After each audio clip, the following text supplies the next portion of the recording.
మన చరిత్రలో ఉండే పేర్లు లేవా? మన పురాణాల్లో ఉండే ఇతిహాసాల్లో ఉండే రాముడు, కృష్ణుడు, హనుమంతుడు అనేక పేర్లు ఉన్నాయి కదా. ఆ పేర్లు పెట్టుకుంటాం కదా.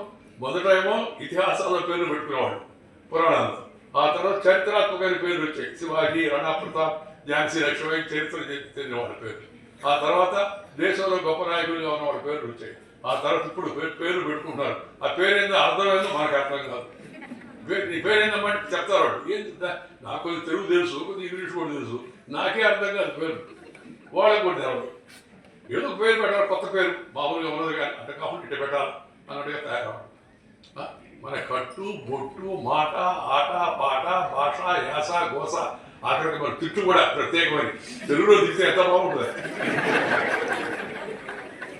మన బొట్టు పెట్టుకుంటే బొట్టు కూడా ఇప్పుడు నిదానంగా కొంతమందికి అలవాటు పోయింది. మొన్న మా మదరావు గారు చెప్పాను, మీకు బొట్టు ఉంటాయా అంది.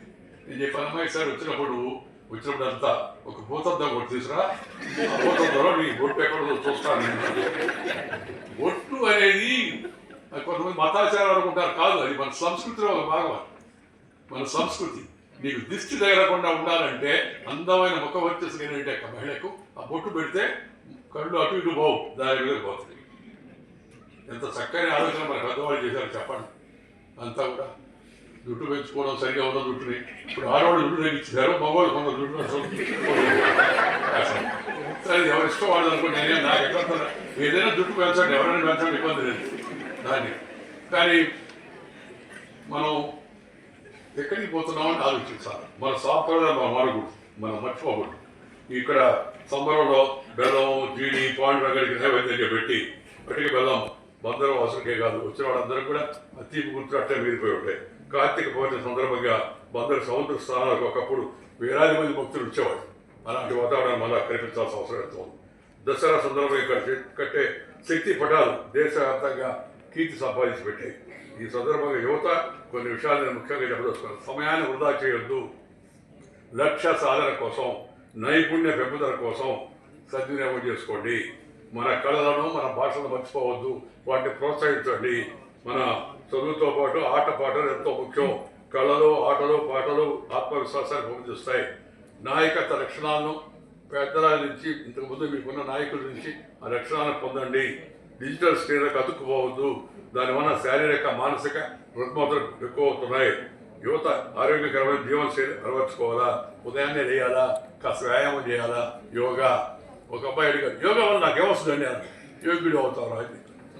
యోగా వల్ల ఏమవుతుంది, నాకు యోగ్యుడు అవుతాను వాళ్ళ. సరే యోగా మంచిదే, కానీ యోగా అంటే సూర్య నమస్కారం నాకు అర్థమైంది. నీకు సూర్య నమస్కారం కానీ ఇబ్బంది నీకు అయితే చంద్ర నమస్కారం చేసుకోరా బాబు, సూర్యుడి పేరు ఇబ్బందిగా ఉంటాయి. Yoga is a exercise for body and mind also. If you are physically fit you will be mental alert. అది గుర్తుపెట్టుకోవాల్సిన అవసరం ఉంది. అందువల్ల పిల్లలు యోగా చేయడం. మొన్న ఒక అబ్బాయి యోగా మోడీ గారు, yoga is not for Modi, yoga is for your body. ఆ విషయాన్ని అర్థం చేసుకోవాల్సిన అవసరం ఉంది. యోగా లాంటి ప్రావీణ్యత పెంచుకోవడం, దాంతోపాటు ఇందాక నేను చెప్పినట్టుగా ఇతర విషయాల్లో అవుద్ది, ఎస్ చేద్దాము, ప్రయత్నం చేద్దామని సానుకూల దృక్పథం కావాలి. పాజిటివ్ అనేది కరోనాలో గుడ్ వర్డ్, కానీ జీవితంలో పాజిటివిటీ చాలా అవసరం. సానుకూల దృక్పథం జీవితంలో అలవాటు కావాల్సిన అవసరం ఎంతో ఉంది. కుటుంబ వ్యవస్థను గౌరవించండి, కలిసి ఉండండి.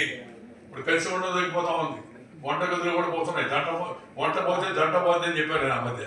ఈ టమేటా, అదే జొమేటా. మనం శుభ్రంగా భారతీయ వంటలు ఎన్ని రకాలైన వంటలు ఉన్నాయి, వేల రకాల వంటలు ఉన్నాయి. శుభ్రంగా వాటిని చేసుకొని రుచిగా మనం తినకుండా అక్కడి నుంచి తెలుసుకోవడం. ఒక అబ్బాయి అన్నాడు, సార్ బాగానే ఉంటుంది కానీ food instant sir. Instant food అంటే కాన్స్టెంట్ డిసీజ్ బాబు, అది అర్థం చేసుకోవాలి చెప్పాడు. కాబట్టి ప్రతి ఒక్కరు